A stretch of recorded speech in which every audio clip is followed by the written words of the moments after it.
հանրության ապահովման խնդիրներից ելնելով մենք չենք կարող հասարակական կարծիքի ճնշման տակ բացահայտել այն բոլոր մարտական խնդիրները, որ մենք իրականացնում ենք հատկապես կանխարգելման միջոցառումների շրջանակներում։ Շատ փաստեր կան, որ ամբողջովին պարզ չեն, բայց դրանք էլ կարճ ժամանակ անց կպարզվեն եւ մենք կներկայացնենք հանրությանը։ Գիտակցեք, որ այս պահին էլ առաջնագծում կանգնած են մեր հրաշալի տղաները, ովքեր մարտնչում են բոլորիս խաղաղ կյանքի համար։ Իսկ այն զինվորներն ու սպաները, ովքեր քաջաբար զոհվեցին հանուն մեր հայրենիքի, մեր փառապանծ հաղթանակների պահապաններն են,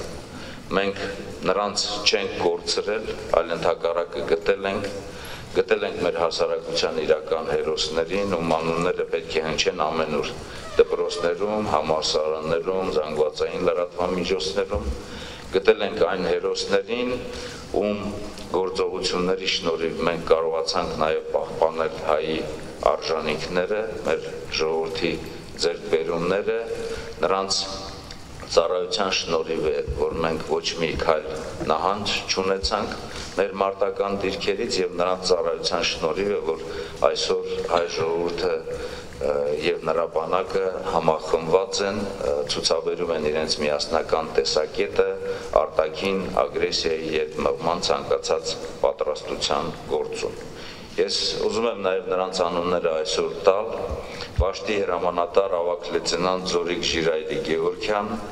ով պարգևատրեց Հայաստանի Հանրապետության նախագահի հրամանագրով մարտական խաչ 2-րդ աստիճանի շքանշանով հետմահու, Ջոկի հրամանատար սերժանտ Արարատ Վաչիկի Խանոյան մարտական ծառայության պարգևատրված հետմահու, Ջոկի հրամանատար Ազատ Արթուրի Ասոյան մարտական ծառայության մեդալով պարգևատրված հետմահու, դասակի հրամանատար լեյտենանտ Գոր Բաբկենի Գրիգորյան մարտական ծառայության մեդալով պարգևատրված հետմահու, դասակի հրամանատարի տեղակալ կրտսեր սերժանտ Սարգիս Արմենի Մովսեսյան արիության մեդալով պարգևատրված հետմահու, Արամ Մկրչի Գրիգորյան մարտական ծառայության մեդալով պարգևատրված հետմահու, Բադասյան Խաչատուր Լևոնի ԼՂ արիության մեդալով պարգևատրված հետմահու։ Հակառակորդի վերջին դիվերսիոն նկրտումները առաջացրել են նաև համաշխարհային հանրության անհանգստությունը, ինչպես գիտեք, առաջին իսկ օրվանից հայտարարություններով հանդես են եկել Ամերիկայի Միացյալ Նահանգների պետդեպարտամենտը, ԵԱՀԿ Մինսկի խմբի ԱՄՆ համանախագահը, Ռուսաստանի Դաշնության արտգործնախարարությունը, ՄԱԿ-ի գլխավոր քարտուղարը, ես հարցազրույցներ եմ ունեցել Ռուսաստանի Դաշնության, Ամերիկայի Միացյալ Նահանգների դեսպանների հետ քիչ առաջ, նաև Մեծ Բրիտանիայի դեսպանի հետ, Վրաստանի պաշտպանության նախարարի հետ։ Մենք մեր դիրքորոշումը հստակորեն ներկայացրել ենք միջազգային համապատասխան ատյաններին։ Հայկական զինված ուժերն իրականացնում են իրենց առաքելությունը պաշտպանելով սեփական բնակչությանը եւ սահմանները։ Հակառակորդը միջազգային պարտավորությունների խախտումներով փորձում է ապակողմնորոշել ոչ միայն միջազգային հանրությանը, այլև իր հանրությանը տարածելով ամենատարբեր ապատեղեկատվություն, ատելություն սերմանելով հայ ժողովրդի հանդեպ։ Ցավում եմ, որ մարդկային կյանքերի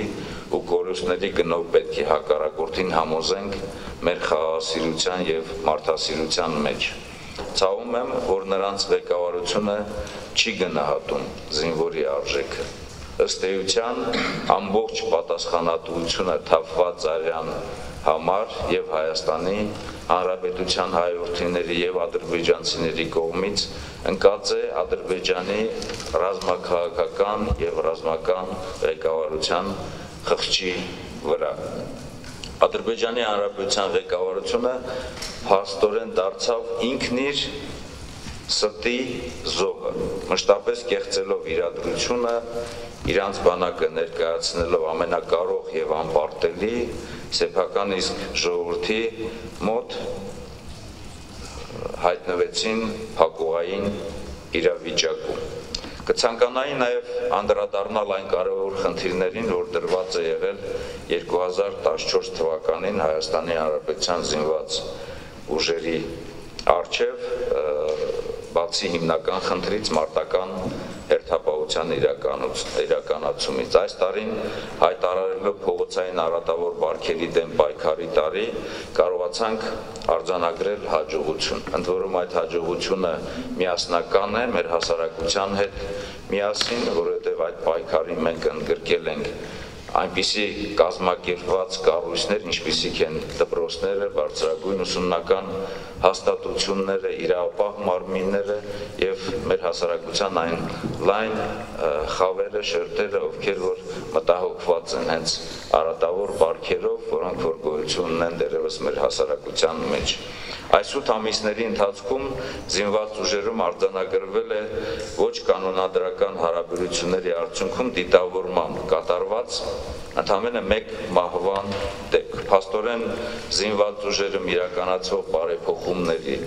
եւ հրամանատարների համար ու տեխնաջան աշխատանքի շնորհիվ մենք հասել ենք ոչ կանոնադրական հարաբերությունների արդյունքում կորուստների գրեթե բացառման։ Հարգելի հայրենակիցներ, լրացել է իմ պաշտպանության նախարար վերանշանակվելու 100 օրը։ Այս 100 օրը ես զինված ուժերի համար բնութագրում եմ որպես անցումային փուլ, այս ժամանակահատվածն ինձ համար բազմապատկված պատասխանատվության շրջան է եղել, անցումային փուլ, որովհետև 2014 թվականի ուսումնական տարվա առաջին կիսամյակի ամենակարևոր միջոցառումներն ենք մենք անցկացրել, առաջինը ձմռան պայմաններից անցումը ամառային պայմանների, սպառազինության եւ ռազմական տեխնիկայի փոխադրումը շահագործման ամառային պայմանների, ինչպես նաեւ ամփոփիչ ստուգումները ցույց տվեցին, որ մեր բոլոր զորամասերը տարվա ընթացքում մարտական պատրաստությամբ անցած ամբողջ ծրագիրը յուրացրել են եւ այդ քննությունները հանձնել են բավականին բարձր մակարդակի եւ ստեղծված հանձնաժողովները պաշտպանության նախարարության կենտրոնական ապարատի եւ նաեւ զորամիավորումների զորամասերի կողմից անկասկած գնահատել են այն արդյունքները, որոնք որ մենք ունենք, բացահայտել են այն բացթողումներն ու թերությունները, որոնք դեռևս առկա են եւ հրամանատարության դատին են ներկայացրել սառնասիրտ կերպով վերլուծելու, քննարկելու եւ համապատասխան որոշումներ ընդունելու երկրորդ կիսամյակում այդ թերությունները վերացնելու ուղղությամբ։ Եվ իհարկե մենք հիմա գտնվում ենք նախապատրաստական փուլում, նախապատրաստական փուլի ընթացքում համապատասխան միջոցառումներ են իրականացում։ Առաջին հերթին հրամանատարական կազմը նախապատրաստելու երկրորդ ուսումնական փուլին հրամանատարական հավաքներ, տարբեր հրանջամեթոդական հավաքներ են անցկացնում, որոնց հիմնական նպատակը բացի տեսական եւ գործնական գիտելիքների բարձրացման խնդիրներից նաեւ ուղղված են միանման մոտեցումների եւ ձեռբերված փորձի փոխանակման երկրորդ ուսումնական փուլում այն իրականացնելու համար եւ անկասկած նաեւ այս ժամանակահատվածը մենք օգտագործում ենք տարբեր տիպի շինարարական, ինժեներական, բարեկարգման միջոցառումներ իրականացնելու մշտական տեղակայման վայրերի եւ մարտական հերթապահության շրջանները նախապատրաստելու երկրորդ ուսումնական փուլին։ Այն կսկսվի օգոստոսի 19-ից։ Թույլ տվեք այսօր նաեւ հերթական անգամ անկեղծանալ եւ ասել, որ այսօր ես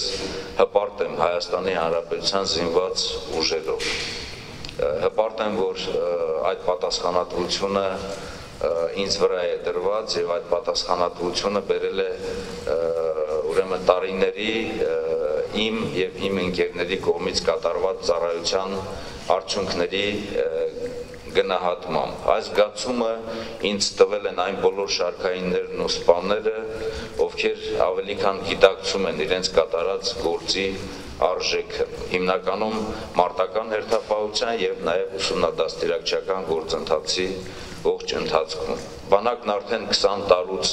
ավելի իր ստորաբաժանումներով կայացած եւ թրջված կառույց է։ Բանակը մշտապես զբաղված է ինքնապատրաստությամբ։ Մենք անաչառ քննության ենք ենթարկվում ինքներս մեզ։ Օրըստօրե ձգտում ենք կատարելագործվել, միևնույն ժամանակ բանակի կայունությունն ամենօրյա անկասկած ջանք է պահանջում մեր բոլորի կողմից։ Հարգելի հայրենակիցներ, վերջում ուզում եմ միայն ավելացնել մեկ բան, որ ոչ մի շքանշան, ոչ մի պատվավոր աստիճան չի կարող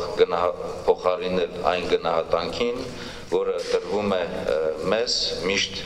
թիկունք եղած հարազատ ժողովրդի կողմից։ Հայաստանի Հանրապետության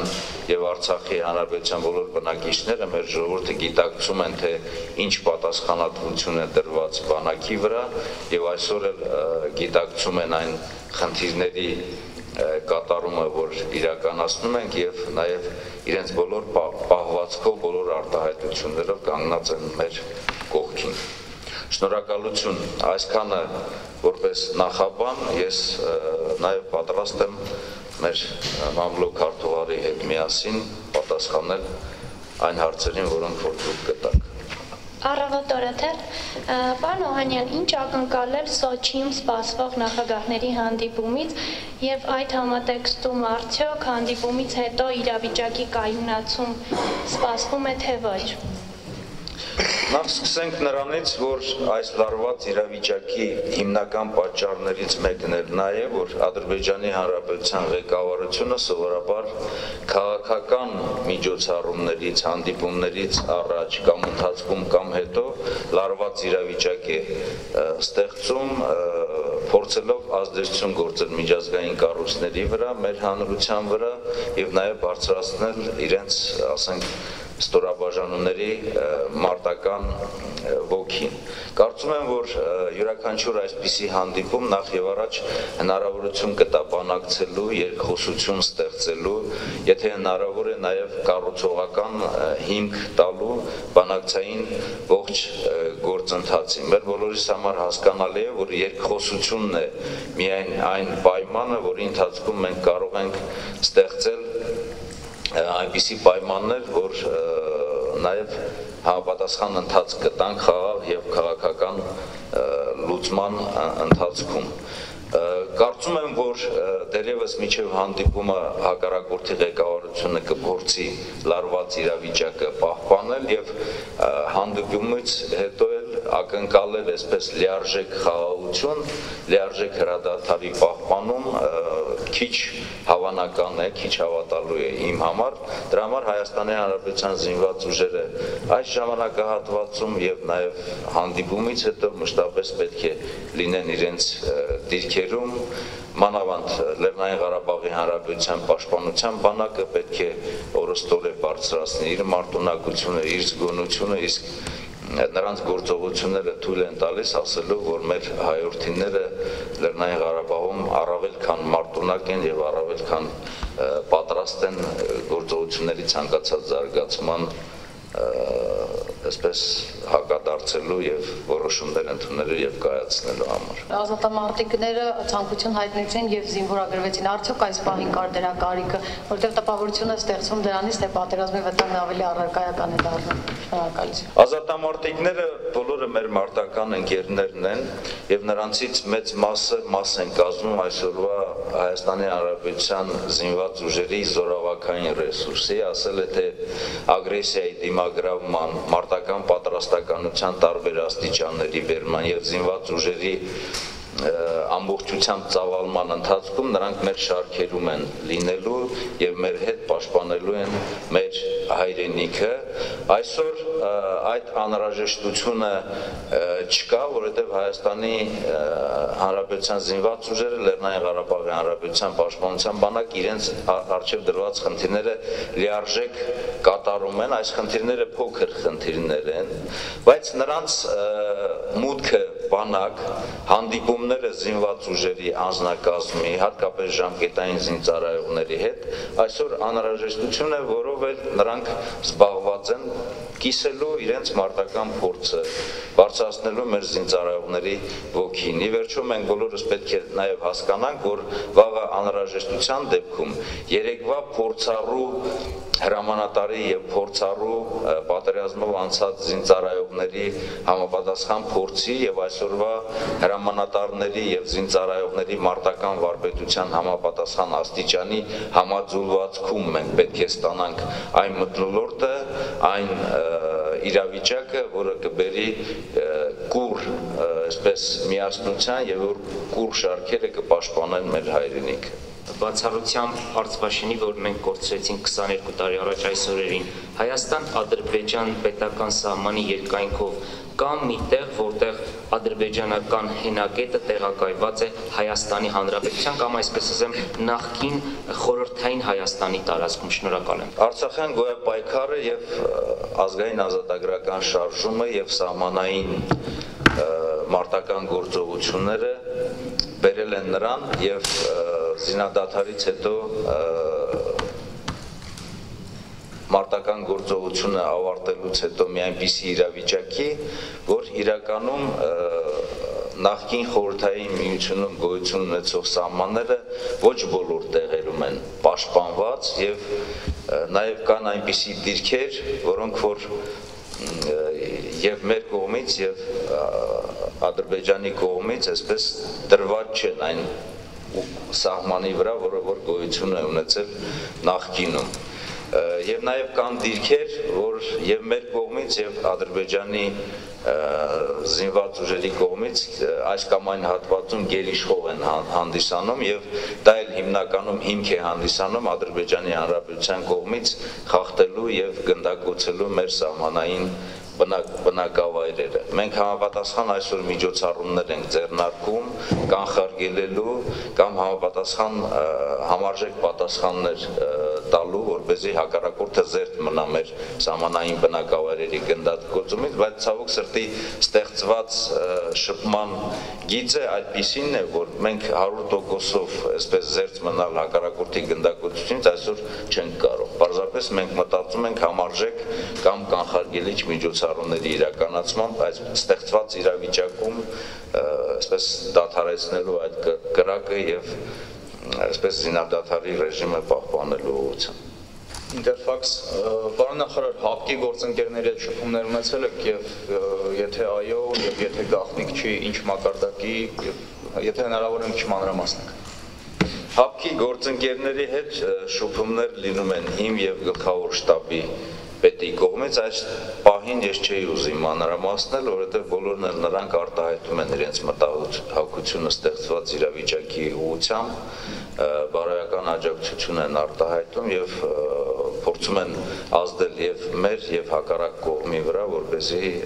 այս լարվածությունը իջեցնեն։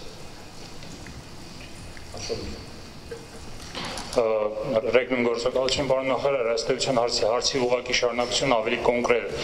չեք կարծում, որ ՀԱՊԿ-ի կողմից պետք է լինեն հայտարարություններ կոնկրետ ուղղված իրավիճակի ուղղված կոնկրետ կողմին, որովհետև դիվերսիոն գործողություններ ոչ միայն լինում են Ղարաբաղում, որի հետ կապված ՀԱՊԿ-ը իհարկե պարտականություններ չունի, այլ Հայաստանի սահմանների վրա, որը հանդիսանում է ՀԱՊԿ-ի կոնկրետ անդամ։ Ես գտնում եմ, որ ստեղծված իրավիճակը այն իրավիճակը չէ, որպեսզի մենք դիմենք ՀԱՊԿ-ի այսօրվա աջակցությանը, ես մեկ անգամ չէ, որ արտահայտվել եմ, ՀԱՊԿ-ի աջակցությանը մենք կարող ենք դիմել այն ժամանակ, երբ որ լայնամասշտաբ մարտական գործողություններ կստեղծվեն եւ մենք վտանգ կզգանք Հայաստանի անվտանգության ապահովման։ Այսօրվա իրավիճակում Ադրբեջանի հետ հարաբերություններում մենք որևիցե մի խնդիր չունենք։ Իսկ ինչ վերաբերում է ընդհանուր իրավիճակի ճիշտ գնահատմանը եւ նաեւ դատապարտմանը հատկապես այն կողմին, որը որ խախտում է կատարում, դա վերաբերում է ոչ միայն ՀԱՊԿ-ին, այլ վերաբերում է նաեւ միջազգային բոլոր կառույցներին, իրոք որ այսօր այս ամենի այս թափված արյան ուրեմն պատասխանատվությունը ընկած է Ադրբեջանի ռազմաքաղաքական ղեկավարության վրա, նրանց խղճի վրա, եւ ես գտնում եմ, որ բոլորը պետք է սթափ գնահատեն այս իրավիճակը եւ նաեւ սթափ գնահատական տան դատապարտեն իրոք Ադրբեջանին, որոնք որ փորձում են լարում ստեղծել եւ իրենց համար, եթե գին չունի իրենց որդիների արյունը, ապա մեր համար յուրաքանչյուր զինծառայողի, յուրաքանչյուր մեր հայորդու թափված արյունը չափազանց այսպես գնահատելի եւ մեծ է։ Խաղացիանայք նովոստի Արմենիա գործակալություն, պարոն նախարար, կարելի է վերջի տվյալները կորուստների հայկական կողմից, եթե չեմ ցավանվեց, հակառակորդի կողմից իշքան զոհ է եղել եւ դուք խոսեցիք թե միջազգային հանրության արձագանքի մասին, հանդիպումների մասին դեսպանների հետ, հետաքրքիր այդ հարցը բացացել եք, որ այսպիսի արձագանք եթե լիներ այն ամիսներին, այս վերջի ամիսներին, երբ Ադրբեջանը կրակում էր դիվերսիոն գործողություններ կատարում, այս վերջի իրադարձությունները ընդհանրապես կարող է չլինեին։ Այդ հարցը բարձրացվում է եւ ինչ է արվելու, որ դիպուկարներին քաշեն, ձեր կարծիքով Սոչիում կարող է այդպիսի համաձայնություն գալ։ Ուրեմն ՀԱՊԿ ներողություն, Մինսկի խմբի համանախագահների հետ հանդիպմանը եւ ընդհանուր առմամբ միջազգային բոլոր կառույցների, դեսպանների հետ հանդիպման ժամանակ ես կարևորում եմ այն խնդիրը, որի համար ես եմ պատասխանատու, այն պայմանը, որը որ կարող է բանակցային գործընթացում կառուցողական այսպես մթնոլորտ ստեղծել բանակցելու համար։ Դա վստահության մթնոլորտի ստեղծումն է, որի մեջ ներառված են դիպուկահարների հետ քաշման խնդիրները, զերծ մնալը դիվերսիոն հետախուզական գործողություններից միջազգային հետաքննության անցկացումը եւ այլն։ Անկասկած այս ամենը ես արտահայտում եմ բոլորին եւ նաեւ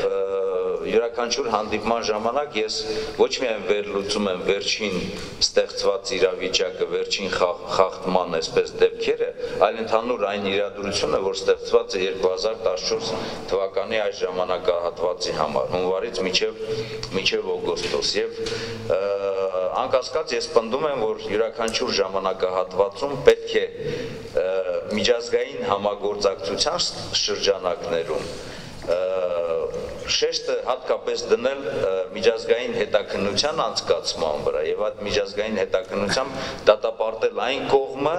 որը որ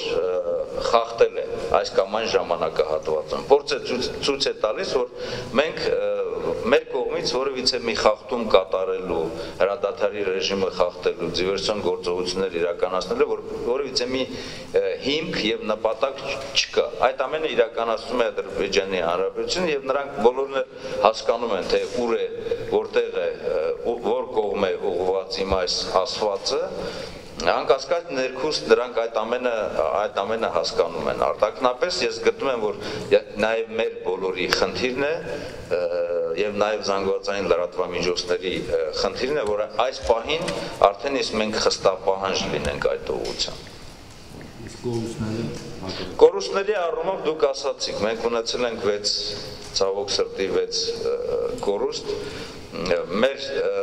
ունեցած տվյալներով հակառակորդի կորուստները 8 անգամ, շատ դեպքերում 9 անգամ ավել են։ Վերջի տարիներին Ադրբեջանը մեծականակ սպառազինություններ ձեռք բերում եւ քարոզչություններ իրականացնում, որ իրենց զինված ուժերը նոր մակարդակի են հասել, այսպես աննախադեպ ուժեղացել են, բայց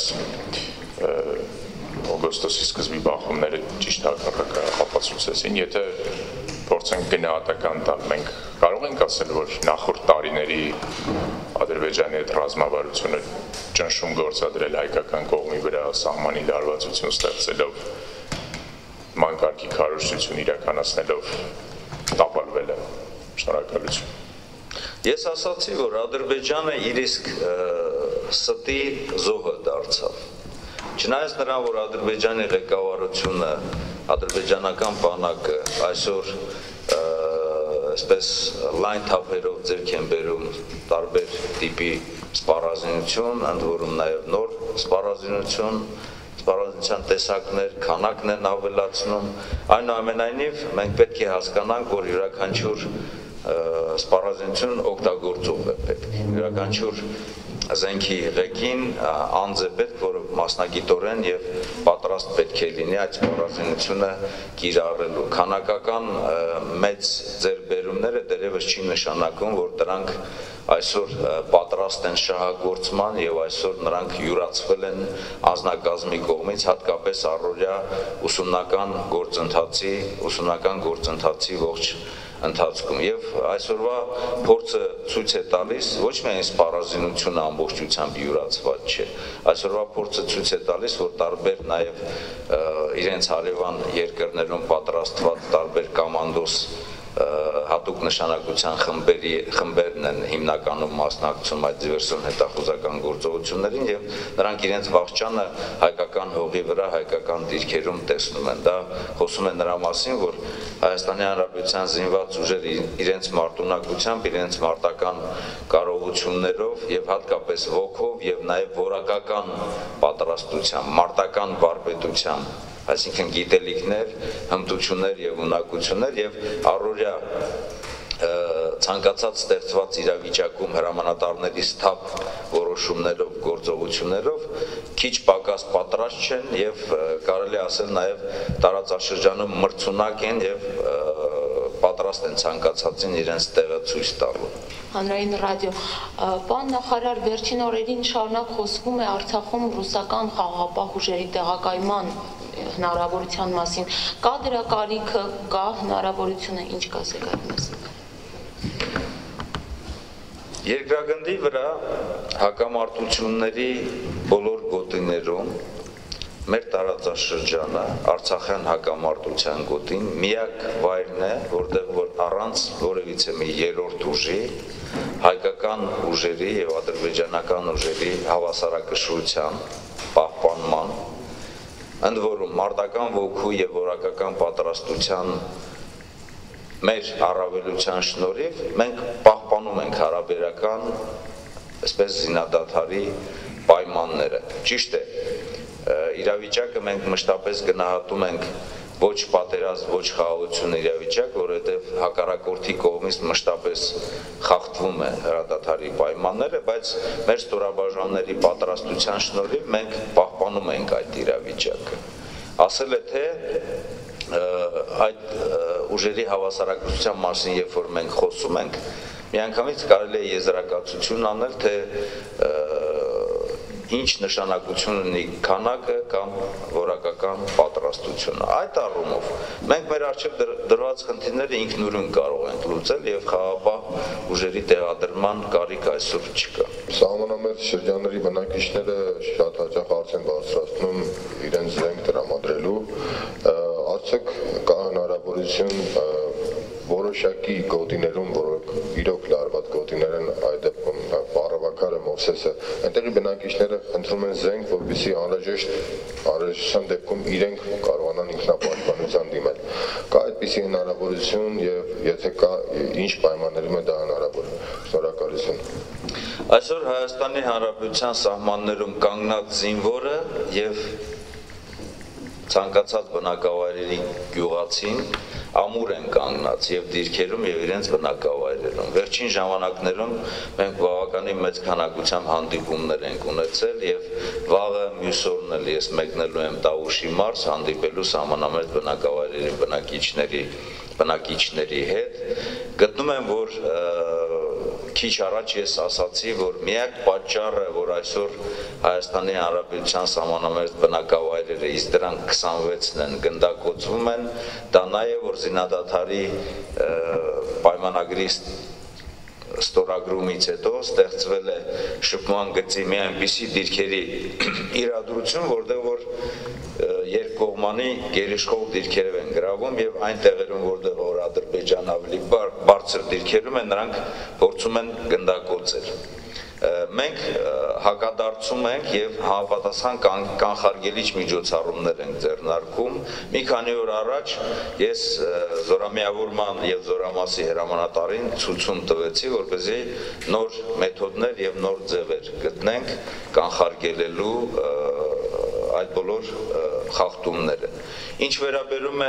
բնակչության մասնակցությանը, բոլոր ցանկացողները, ինչպես նշեց Հայաստանի Հանրապետության նախագահը, ուրեմն այսօր ծառայում են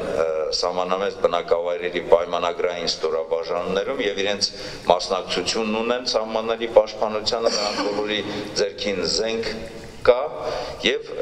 նաեւ սահմանամերձ գյուղացիները մշտապես ըստ ցանկության լինում են բոլոր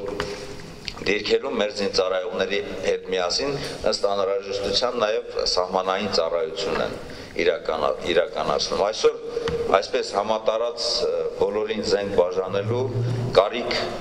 չկա, այդ զենքը նաև պետք է վերահսկողության տակ լինի եւ նաեւ բոլոր գյուղացիական աշխատանքների, գյուղատնտեսական աշխատանքների իրականացման ժամանակ ստեղծվում են համատեղ գյուղացիներից կազմված եւ մեր ստորաբաժանումներից կազմված խմբեր, ովքեր որ վերահսկում են գյուղատնտեսական աշխատանքները։ Պայմանագրային զինծառայողների մասին եմ ուզում հարցնել։ Նրանց կարիքը կարծեք թե միշտ կա մեր սահմաններում, ինչ պայմաններ են նկատի ունեմ աշխատավարձը։ Կարծեք թե ոնց որ փոփոխություն արեցիք այդ աշխատավարձի չափի պայմանների հետ կապված, խնդրում եմ մանրամասնեցրեք։ Շնորհակալություն։ Զինված ուժերի համալրման խնդիրը մեր ամենակարևոր խնդիրներից մեկն է եւ պարզապես եւս մեկ անգամ կրկնեմ, որ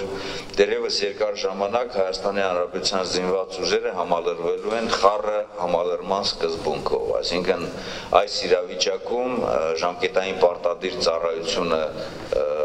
լինելու է բոլորի համար եւ իհարկե նաեւ օրըստօրե ավելացնելով պրոֆեսիոնալ տարը պայմանագրային զինծառայողների քանակը։ Հատկապես մենք կարևորում ենք պայմանագրային զինծառայողներով համալրումը սահմանային բնակավայրերում, հրաձգային ստորաբաժանումներում։ 2014 թվականի հենց սկզբից նաեւ ամբողջ զինված ուժերի աշխատավարձերի բարձրացման հետ մեկտեղ բարձրացել է նաև պայմանագրային զինծառայողների աշխատավարձը եւ նրանք ստանում են սահմանային հավելավճար, դեռ ավելին պրոֆեսիոնալ պայմանագրային սերժանտները համարյա թե ենթասպայի եւ սպայի մակարդակի աշխատավարձ են այսօր ստանում ծառայելով առաջին գծում։ Աշխատավարձի պայմանները բավարար են, որպեսզի իրենք եւ զբաղվեն մարտական հերթապահության ծառայությամբ եւ իհարկե ազատ ժամանակահատվածում զբաղվեն գյուղատնտեսական աշխատանքներով։ Կարծում եմ, որ այս ամենը բերել է նաեւ նրանց սոցիալական վիճակի բարելավմանը։ Ես շատ բնակավայրերում եմ եղել, որտեղ որ համայնքների ղեկավարը ասել են, պարոն նախարար, շնորհակալություն ենք հայտնում ձեզ, որովհետեւ պայմանագրային ծառայության ստեղծմամբ մենք կանգնեցրեցինք արտագաղթը մեր գյուղերում։ Շնորհակալություն։ Հրապարակորաթերթ Գայանես Արիվեկյան։ Պարոն Օհանյան, իհարկե այս օրերին դժվար է արծարծել իշխանության վարած քաղաքականության հետևանքով առաջացած շատ կարևոր խնդիրներ, բայց քանի որ դուք առանձնակի շեշտադրությամբ ընդգծեցիք ձեր հպարտության մասին, ակամա ծագեցին հետևյալ հարցերը։ Արդյոք ձեր հպարտությունը, երբ դուք ընդգծեցիք, որ հպարտ եք զինված ուժերի ղեկավարն եք, արդյոք ձեր հպարտությունը խոցվեց, երբ հրամանատար Բուդաղյանի սպանողը չպատժվեց կամ այդ գործով որ մեկը պատժի չարժանացավ, ձեր հպարտությունը արդյոք չխոցվեց, երբ բացահայտվեց Գոմեշի խայտառակ պատմությունը Գոմեշի մսի եւ պատասխանատվություն չկրեց գլխավոր պատասխանատուն ղեկավարը, եւ արդյոք ձեր հպարտությունը այս տարիներին չխոցվեց, երբ իշխանության վարած քաղաքական հետևանքով քաղաքականության ունեցանք ահռելի արտագաղթ եւ կորցրեցինք պոտենցիալ եւ իրական զինվորներ արտագաղթի հետևանքով։ Շնորհակալություն։ Շնորհակալություն, ես նորից եմ ասում, ես հպարտանում եմ Հայաստանի Հանրապետության զինված ուժերի համար եւ ցավում եմ, որ գոնե այս իրավիճակում դուք նորից փորձում եք անդրադառնալ այն խնդիրներին, որոնք որ վաղուց արդեն իրենց լուծումը ստացել են, ոչ միայն զինված ուժերի ղեկավարության եւ Հայաստանի Հանրապետության այն պատասխանատու կառույցների կողմից, որոնք որ պատասխանատու են դրա համար իրավապահ մարմինների կողմից։ Ես ցավում եմ յուրաքանչյուր հրամանատարի համար։ Ես ցավում եմ յուրաքանչյուր զինվորի համար եւ հպարտ եմ բոլոր նրանցով։ Ինչ վերաբերում է այս խնդիրներին, բոլոր խնդիրներում էլ իրավապահ մարմինները զբաղվել են եւ համապատասխան լուծում տվել են։ Դրանք վաղուց արդեն մեր մոտ այդպիսի թերություններ չկան եւ եթե հարցը գնում է Արտակ Բուդաղյանի խնդրով, ապա այստեղ պատասխան պետք է տան իրավապահ մարմինները եւ պատասխան պետք է տան երկուստեք խախտողները, երկուստեք, ով է հրահրել այդ դեպքը եւ ինչպես է ստացվել։ այդ դեպքը։ Երկրորդը Գոմեշի մսի հետ կապված խնդիրը վաղուց արդեն վերացվել է, արդեն դու երրորդ տարին է դրա մասին չենք խոսում եւ սննդի ապահովման խնդիրները զինված ուժերում բարելավվել են, դուք նորից անդրադառնում եք։ Համապատասխան պատասխանատուները պատժվել են։ Ինչ վերաբերում է արտագաղթին, կարծում եմ, որ հենց զինված ուժերի ղեկավարության ձեռնարկված որոշակի խնդիրներով մենք ստեղծում ենք նաև համապատասխան պայմաններ արտագաղթի վերացման, նույն սահմանային ծառայությունում պայմանագրային զինծառայողների ավելացման հետ խնդիրներով եւ նաև որոշակի առումով արդարության հիմքերի ստեղծման, որ մենք իրականացնում ենք այդ զորակոչի անցկացման շրջանակներում։ Անկասկած ժողովրդագրական խնդիրները մեր համար այսպես ցավալի խնդիրներն են, բայց փորձը ցույց է տվել, երբ որ մենք ամրապնդում ենք արդարությունը, բարևարկության ամրապնդման ուղղությամբ եւ կոռուպցիայի դեմ պայքարի շրջանակներում համապատասխան միջոցառումներ ենք իրականացնում, մենք յուրաքանչյուր տարի զորակոչի ընթացքում ոչ քիչ քանակությամբ զորակոչ ենք անում, քան ասենք 2 տարի առաջվա կատարված զորակոչը։ Դա մենք իրականացրել ենք հենց արդարության հիմքերի ստեղծման։ Այն ազնվորությունները, որոնք որ զորակոչի ընթացքում փորձել են այսպես խախտել,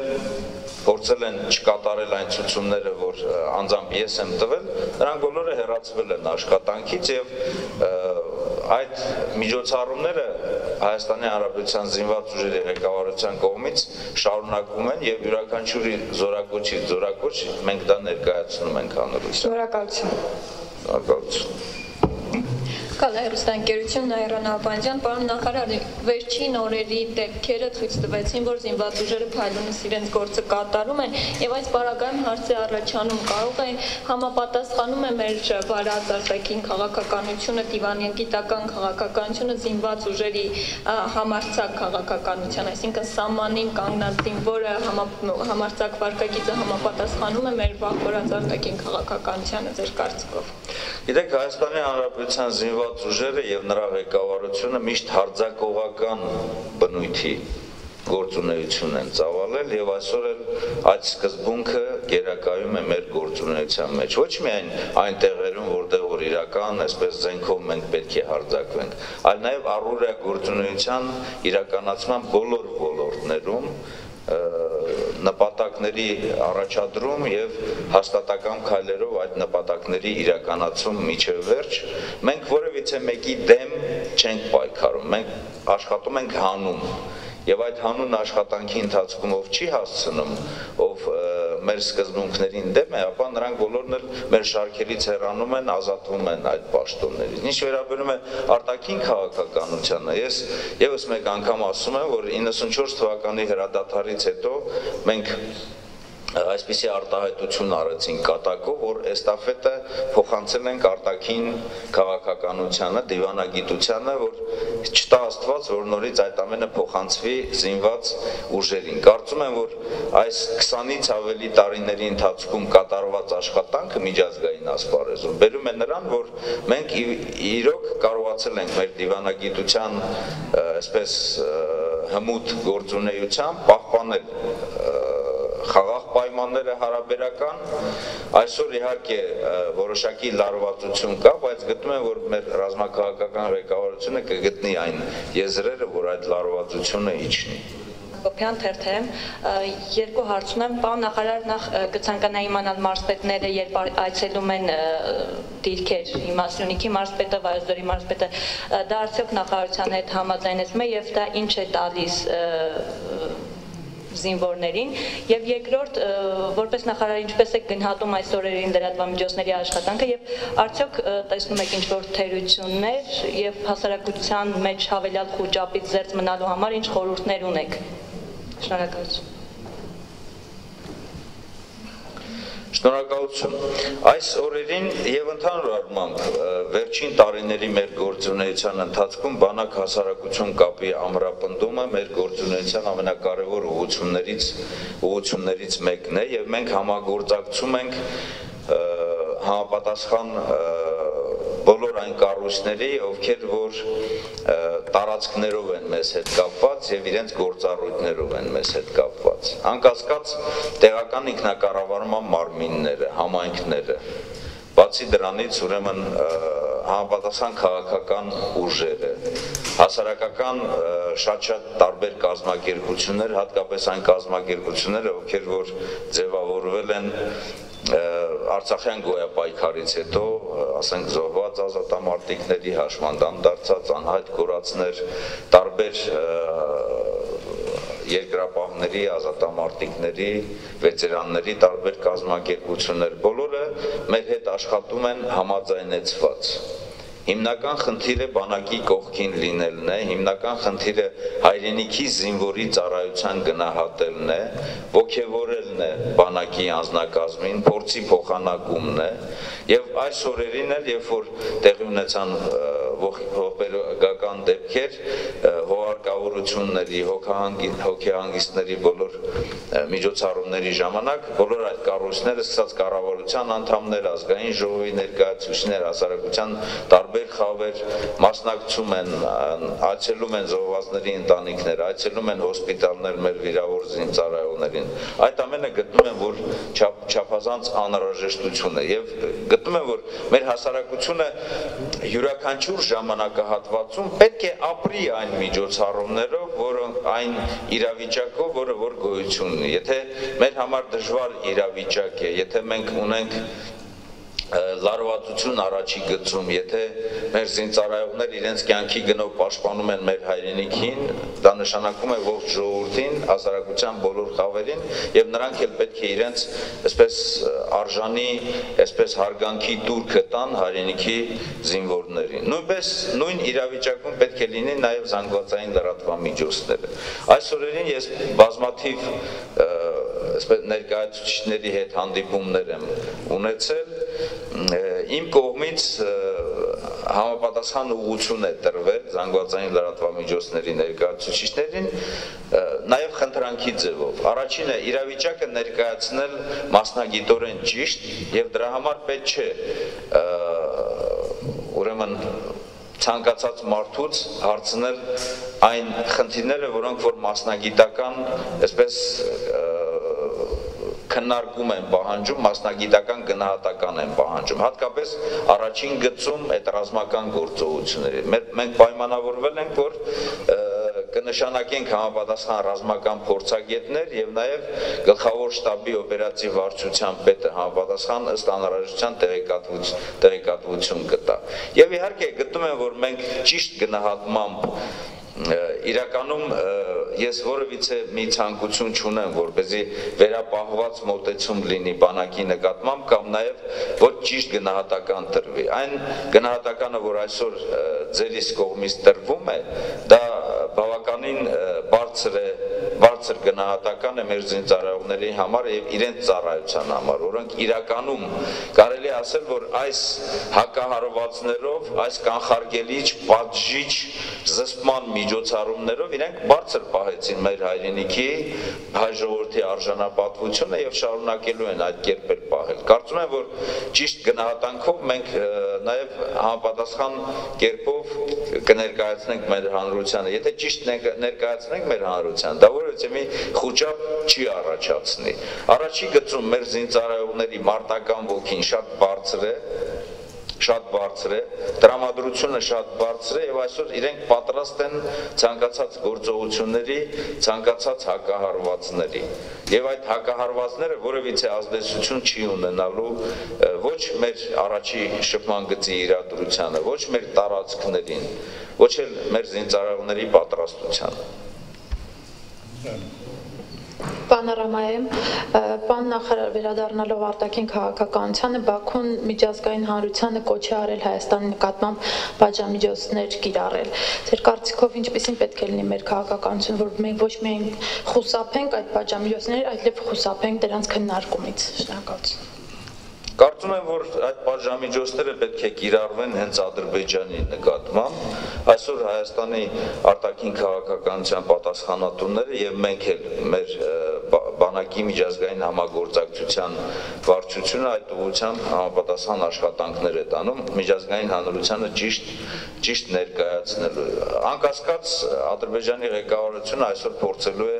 դեպքերը խեղաթյուրել մեր ունեցած տեղեկությամբ այսօր նրանք փոքր այսպես ձեռնարկներ, բրոշուրներ են ստեղծել 3 օրյա պատերազմ եւ փորձում են այդ 3 օրյա պատերազմով ցույց տալ, որ որքան հզոր է իրենց բանակը, ինչ հաղթանակներ են իրենք տարել, խաբելով իրենց իսկ սեփական ժողովրդին։ Կարծում եմ այդ 3 օրյա պատերազմը կարելի է այսպես փոխարինել 3 տոննա լապշայով այն ադրբեջանցիների ականջներին, որոնք որ չեն հասկանում այդ ամենը։ 168 ժամ, պարոն նախարար, եթե ամփոփելու լինեք, ըստ ձեզ Ադրբեջանը պատրաստվում է լայնամասշտաբ պատերազմի, թե ոչ, եւ երկրորդը ըստ ձեր վերլուծության կամ գնահատման այլ տարածաշրջանային ուժերի պետությունների կողմից կա պատերազմի պահանջ կամ այսպես հայ-ադրբեջանական պատերազմի վերսկսման ցանկություն։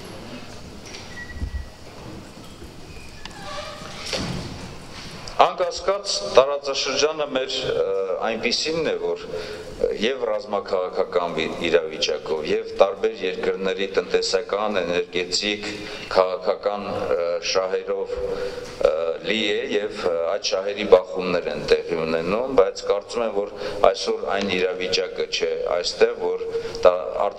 տարածաշրջանային ուժային կենտրոններ փորձեն լարվածություն ստեղծել մեր տարածաշրջանում։ Ես նկատի ունեմ Հարավային Կովկասում։ Այս հանդիպումներն էլ հենց ուղղված են նրան, որպեսզի այնպես անեն, որ այս լարվածությունը չվերածվի լայնամասշտաբ պատերազմի։ Անկասկած Ադրբեջանը միշտ պատրաստվում է պատերազմի եւ նաեւ ասեմ, որ նաեւ Հայաստանի Հանրապետության զինված ուժերը միշտ պատրաստվում են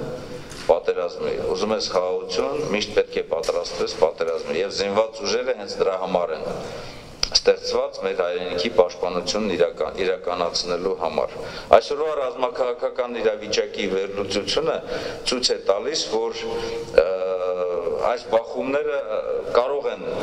վերաճել փոքր, ասենք լոկալ բախումների, բայց լայնամասշտաբ պատերազմի հավանականությունը դեռևս ես գտնում եմ, որ ցածր է։ Բայց մենք մեր զինված ուժերը, մեր հասարակությունը, մեր ժողովուրդը միասին պետք է ցանկացած ժամանակ պատրաստ լինենք։ Եթե սկսվեց, ինչ ենք անելու, եթե սկսվեց պատվով, պետք է մեր պարտականությունը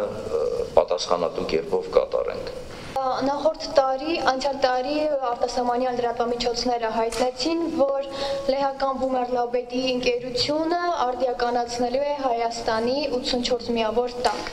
Ինչ փուլում է գործընթացը եւ առհասարակ նման գործարք կա եւ ընդհանրապես մեր տանկերի արդիականացման ծրագրեր կան Ռուսաստանի Դաշնության կամ հենց նույն Լեհաստանի հետ։ Շնորհակալ եմ։ Հայաստանի Հանրապետության զինված ուժերը ռազմական եւ ռազմատեխնիկական համագործակցություն են իրականացնում մեր գործընկերների եւ ռազմավարական գործընկերների հետ։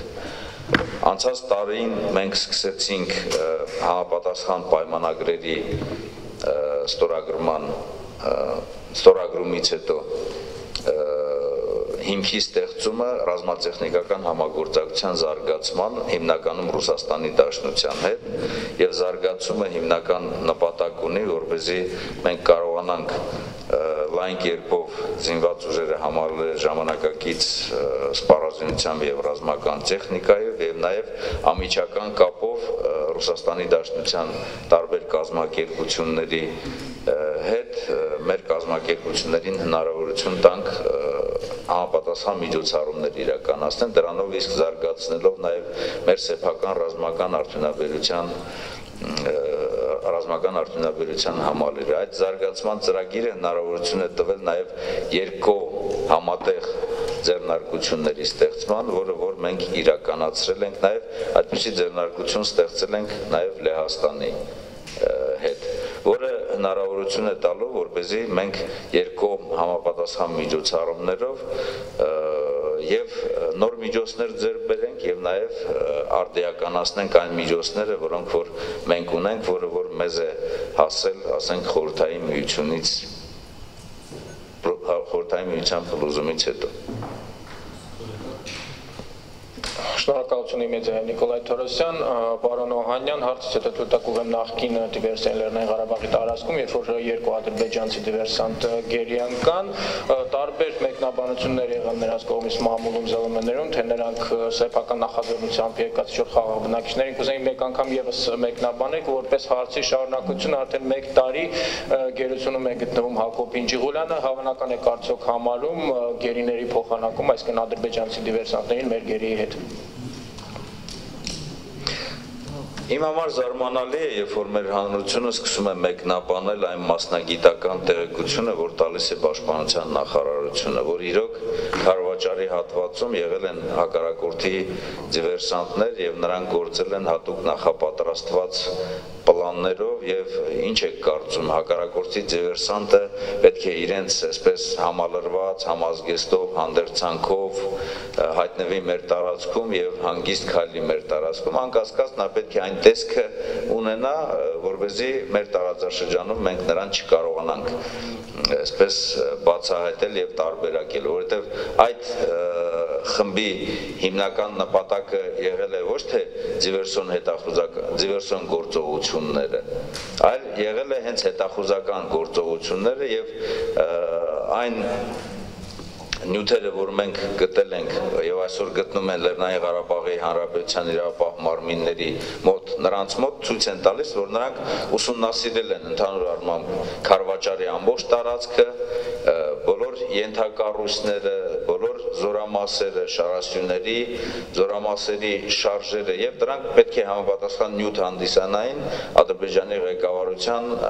համար համապատասխան որոշումներ ընդունելու համար։ Այդ դիվերսանտները հանցագործներ են եւ առաջին հերթին նրանք պետք է Լեռնային Ղարաբաղի Հանրապետության օրենքներով եւ միջազգային նորմերի համաձայն դատապարտվեն։ Կարծում եմ, որ այս պահին խոսակցություն չի գնում նրանց Հակոբ Ինջիղուլյանի հետ փոխանակելու, որտեղ Հակոբ Ինջիղուլյանը մոլորվել եւ շփոթվել եւ անցել է նրա տարածք, իսկ սրանք դիվերսանտներ են, որոնք որ պետք է պատժվեն, ընդ որում խիստ կերպով պետք է պատժվեն։ Պարոն նախարար, այս օրերին հատկապես շատ խոսվում հենակետերի վերազինման հետ կապված եւ քննադատություններ են լինում, որ որոշակի սարքավորումներ եւ համակարգեր եթե լինեին, գուցե եւ զոհերի թիվը ավելի քիչ լիներ։ Դուք որպես մասնագետ իրականում դրանք այդքան հուսալի են, թե ավանդական միջոցները չեն զիջում հուսալիության առումով։ Հայաստանի Հանրապետության սահմանները եւ Լեռնային Ղարաբաղի Հանրապետության շփման գիծը այսօր կահավորված են համապատասխան ինժեներական սարքավորումներով, որոնք ապահովում են եւ մարտական հերթապահությունը եւ մարտական հերթապահության անվտանգ իրականացումը եւ նաեւ մարտական հերթապահությունից արագ մարտական խնդիրների կատարման անցնելը, այսինքն պաշտպանողական օպերացիայի անցնելը, ընդ որում պաշտպանողական օպերացիայի համար ստեղծված ինժեներական կառույցների այսպես հագեցվածությունը եւ ճակատով եւ խորությամբ կարելի է ասել, որ հնարավորություն չեն տալիս հակառակորդին դասական ոճով լայնամասշտաբ մարտական գործողություններ հարձակողական գործողություններ ծավալելու։ Ինչ վերաբերում է տեխնիկական վերազինման խնդիրներին, անկասկած տեխնիկական նորագույն միջոցները ըստ հնարավորություն կտային, որպեսզի մենք ավելի լավ մարտական հերթապահությունը դիտարկում իրականացնենք։ Ես մեկ անգամ չէ որ ասել եմ եւ այսօր էլ նորից կրկնում եմ, այդ ուղղությամբ մենք համապատասխան աշխատանքներ իրականացնում ենք։ Ցավոք սրտի դիրքերի շատ մոտիկ լինելը հնարավորություն չի տալիս կիրառել տեխնիկական այդ միջոցները։ Դիրքերը որտեղ որ հեռու են, այնտեղ մենք կարող ենք ենք եւ այնտեղ տեղադրում ենք տեխնիկական միջոցներ, որոնք որ դիտարկում են այդ ամբողջ դաշտը։ Պատկերացրեք դիրքեր, որոնք որ իրարից հեռու են, սկսած 50 մետրից մինչև 150 մետր, իսկ այդպիսի դիրքերը մոտավորապես 50%-ից ավել են, հատկապես Ղարաբաղյան հատվածում, այդտեղ տեխնիկական միջոցներ տեղադրելը չափազանց դժվար է, որովհետև նրանք գտնում են խոցման գոտում։ Իսկ նաև որպես մասնագետ ասեմ հետևյալը, եթե ռազմական կառույցները խնդիր են դնում ներթափանցելու ինչ-որ դիվերսիոն խնդիր իրականացնելու, հատկապես միջդիրքային տարածաշրջաններում, հատկապես այն տարածքներում, որոնք որ ըստ այսօրվա մարտական հերթապահության իրականացման անհրաժեշտություն չկա այդքան մեծ քանակի զինծառայողներ պահել։ Անցնելը այդքան էլ դժվար չէ, մանավանդ մեր լեռնաանտառային եւ շատ այսպես կտրուկ այսպես պայմաններում կարող են անցնել։ Կարևորն այն է, որ ժամանակին պետք է կարողանալ մեծ զինծառայողները արձագանքել, հայտնաբերել եւ նրանց ոչնչացնել։ Եվ փորձը ցույց է տալիս, որ արդեն իսկ այս օրերի ընթացքում մեր զինծառայողները կարողացել են ոչ միայն հայտնաբերել, այլ նաև Մարտակերտի հատվածում ստեղծել ծուղակներ եւ խումբը կարելի ասել, որ ամբողջությամբ ոչնչացնել եւ զոհեր տալով նրանք ամբողջությամբ հետ են նահանջել։